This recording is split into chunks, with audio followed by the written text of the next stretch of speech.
तो मेरे दोस्तों ने ये बोला कि तू तो एसएससी क्लियर कर सकती है, जब तू गेट की प्रिपरेशन कर रही है तो गेट तो मतलब एसएससी तो तेरे से इजीली क्लियर हो जाएगा। और जब मैंने एसएससी की प्रिपरेशन करी, सच बताऊं तो गाइस मुझे भी लगा था कि एसएससी क्या है, हलवाई तो है, मैं भी क्लियर कर सकती हूँ।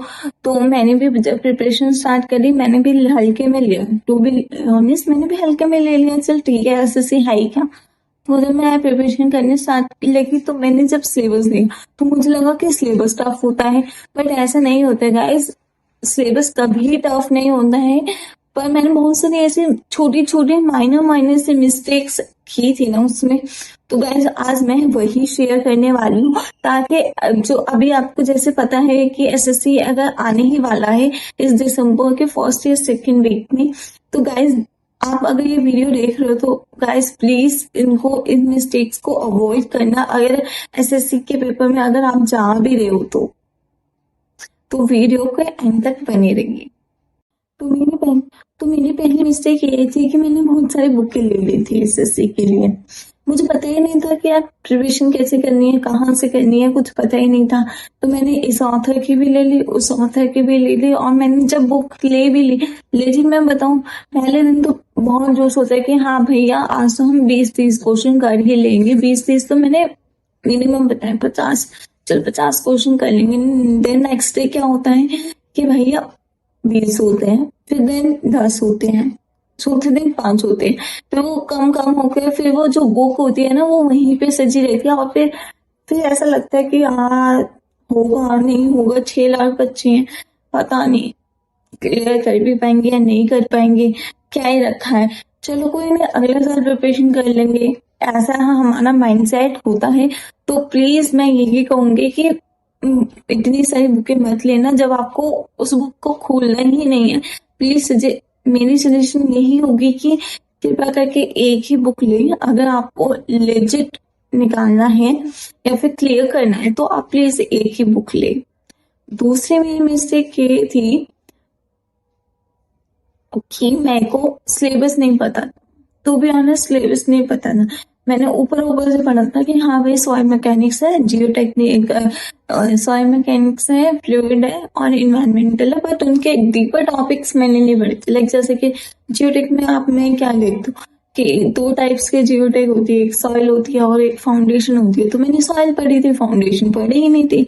इवन ट्रांसपोर्टेशन में भी ऐसे ही हुआ। ट्रांसपोर्टेशन में मैंने क्या पढ़ा, हाईवे पढ़ा, और मतलब ट्रांसपोर्टेशन हाईवे, रेलवे और एयरपोर्ट होता है, इन सबको ऐड करके ट्रांसपोर्टेशन। ट्रांसपोर्टेशन मैंने सिर्फ ट्रांसपोर्टेशन पेमेंट वही पढ़ा, पेमेंट डिजाइन नहीं पढ़ा, ना रोड डिजाइन पढ़ा, ये सब मैंने बिल्कुल नहीं मतलब इग्नोर कर दिया। देन मेरा ऐसे ही होता है कि जब आप सिलेबस नहीं देखते तो आप यही मिस्टेक करते हो। तो मैं यही सजेशन करूंगी कि प्लीज एक बार सिलेबस देख भी लेना। अगर कोई प्रिपरेशन कर भी रहा है फॉर फ्यूचर, और अगर अभी तो लिमिटेड टाइम है, तो आप एक बार सिलेबस मैं कहूंगी गो थ्रू करना कि क्या क्या टॉपिक्स हैं जो आपको आते हैं। थर्ड थर्ड मेरी मिस्टेक ये थी कि मेरे को पता है कि एसएससी अभी आप सबको पता होगा कि जो एसएससी है वो दिसंबर के फर्स्ट वीक में आ रहा है। तो हमारी सबसे मोस्टली आप सब भी कर रहे होंगे कि न्यू कॉन्सेप्ट सीख रहे होंगे। लाइक जैसे कि मेरे को ये नहीं आता, बिल्डिंग मटेरियल नहीं आता या फिर एस्टिमेशन नहीं आता, तो मैं क्या करूंगी, एस्टिमेशन पढ़ना चालू कर दूंगी, वन शॉट कर दूंगी, या फिर मैराथन सेशन बोल लो, वहां से पढ़ना चालू कर दिया। देन मैं क्या करूँ, फिर मैराथन पढ़ लिया, फिर सब क्या हो जाएगा, मगता हो जाएगा। क्योंकि जब हम न्यू चीजें सीखते हैं तो वो पुरानी चीजें भी भूलते हैं, तो वो हमारा जो ब्रेन होता है वो डिजेस्ट नहीं कर पाता है, मतलब स्टोर नहीं कर पाता है। और फिर वही होता है कि कंफ्यूजन, जब आप एग्जाम में जाते हो तो आप नई भी चीजें भूल जाते हो, देन और पुरानी भी चीजें भूल जाते हो एग्जाम टाइम में। और फिर आपको वो एंजाइटी होती है कि भैया अब तो सब कुछ तो भूलेंगे, आप क्या ही करें। तो मैं यही सजेशन करूंगी कि प्लीज जो आपको आता है पुराना सिलेबस उसी को पढ़ना। लाइक जैसे कि जियोटेक आपका अच्छा है तो प्लीज मैं यही सजेस्ट करूंगी कि जियोटेक को अच्छे से रिवाइज करना। ट्रांसपोर्टेशन आता है तो ट्रांसपोर्टेशन, अगर आप ये सोचो कि मुझे ये 4 सब्जेक्ट्स आते हैं और एक नहीं आता है, तो आई विल सजेस्ट कि आप इस एक सब्जेक्ट को स्किप कर सकते हो, क्योंकि जो 4 सब्जेक्ट है वो आपके स्कोरिंग भी हो सकते हैं। इंस्टेड ऑफ आप एक को अगर आप एक को भी इंक्लूड करोगे 4 में, तो फिर वो आप भूल ही जाओगे और फिर वो गलती भी हो सकती है। और मेरी 5 मिस्टेक ये थी, मेरी जो नेक्स्ट मिस्टेक ये थी कि हम पी वाई क्यू नहीं लगाते। हमारा ये होता है कि भैया थ्योरी थ्योरी पढ़ ली है, अब क्या ही रखा है पी वाई क्यू में, 2-3 क्वेश्चन लगाएंगे और फिर कहेंगे यार आता है, हम देखा जो होगा देखा जाए। ऐसा थॉट होता है हम सबके बीच में, और मैं लेजिट बता रही हूँ कि हर कोई यही सोचता है जो होगा देखा जाएगा। और जब तक हम पी वाई क्यू नहीं लगाएंगे तो गाइस कहाँ से होगा।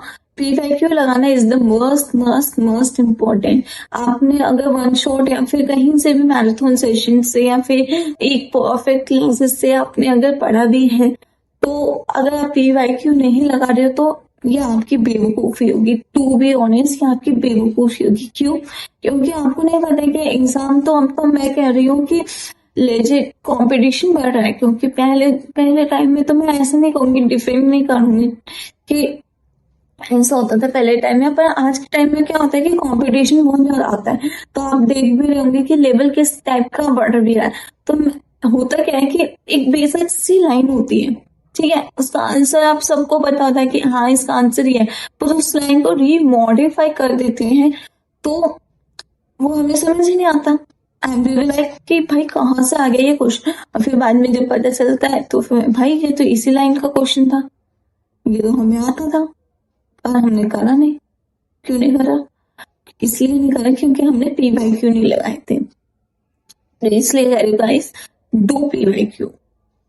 और हमारी जो नेक्स्ट मिस्टेक ये थी कि अभी मेरे को पता है कि सारे जितने भी बच्चे हैं जो एसएससी के लिए देने जा रहे हैं एग्जाम, तो सब यही कर रहे होंगे, मॉक्स दे रहे होंगे, और सबके मॉक्स में अच्छे भी आ रहे होंगे। कुछ बच्चों के जो मॉक्स में जो मार्क्स है वो एवरेज भी आ रहे होंगे, तो और कुछ बच्चों के जो मार्क्स हैं वो लो भी आ रहे होंगे। तो सब यही सोच रहे होंगे जो जिनके अच्छा आ रहे, वो तो मैं तो उनको कहूंगी कि चलो ठीक है, कीप कंटिन्यू, जैसे आप करो वैसे करना। और जिनके मीडियम है उनको भी डीमोटिवेट नहीं होना, तुम कर सकते हो। और जिनके लो आ रहे हैं, मैं तो उनको पर्सनली यही सजेस्ट करूंगी कि डीमोटिवेट मत होना। जितना आपसे बन रहा है ना, डू इट। जितना आप कर सकते हो डू इट। इतना मत प्रेशर लेना कि भैया मेरे से नहीं हो रहा है, मैं तो कुछ कर ही नहीं सकता। एंड ऑल डीमोटिवेट बिल्कुल नहीं होना है। आपको नहीं पता है कि जो क्वेश्चन वहां पे आना है, एग्जाम में आना है, वो आपको लेजिट आता हो, वही बात होती है। तो आपको प्लीज डीमोटिवेट नहीं होना है, आप कर सकते हो। तो बस यही बोलूंगी मैं, प्लीज डीमोटिवेट मत होना। क्योंकि जब आप डीमोटिवेट होते हो तो फिर आपका जो माइंड होता है वो मगरब हो जाता है, और फिर वही गलती होती है कि हम भूल जाते हैं।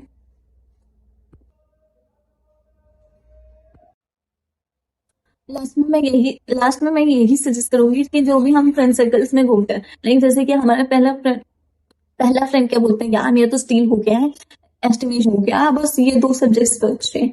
दूसरा बच्चा ये बोलता है कि यार मेरे तो सिर्फ 2 ही सब्जेक्ट हुए हैं। तीसरा बोलता है यार मेरे तो मॉक में बहुत अच्छे नंबर आ रहे हैं, मैं तो 4 ही सकता हूँ। चौथा ये बोलता है कि यार मेरे से तो इन सब के तो बहुत अच्छे अच्छे रिस्पॉन्स आ रहे हैं, मेरे तो यार 2 ही सब्जेक्ट पूरे हुए हैं और मॉक में भी अच्छे नंबर नहीं आ रहे। तो मैं यही सजेस्ट करूंगी कि आप इतना मत घूमना, आप इतना लोड मत लेना, ना इतना प्रेशर लेना। आप सब कुछ कर सकते हो, मैं लेजिट बता रही हूँ। अगर आपके अंदर डिटर्मिनेशन होगा ना, तो आप सब कर सकते हो। तो प्लीज गाइस, मेरी एंड तक यही सजेशन यही रहेगी कि इतना लोड बिल्कुल मत लेना, जितना हो रहा है इतना करना। और हाँ, all the best to all the SSC जो देने वाला है।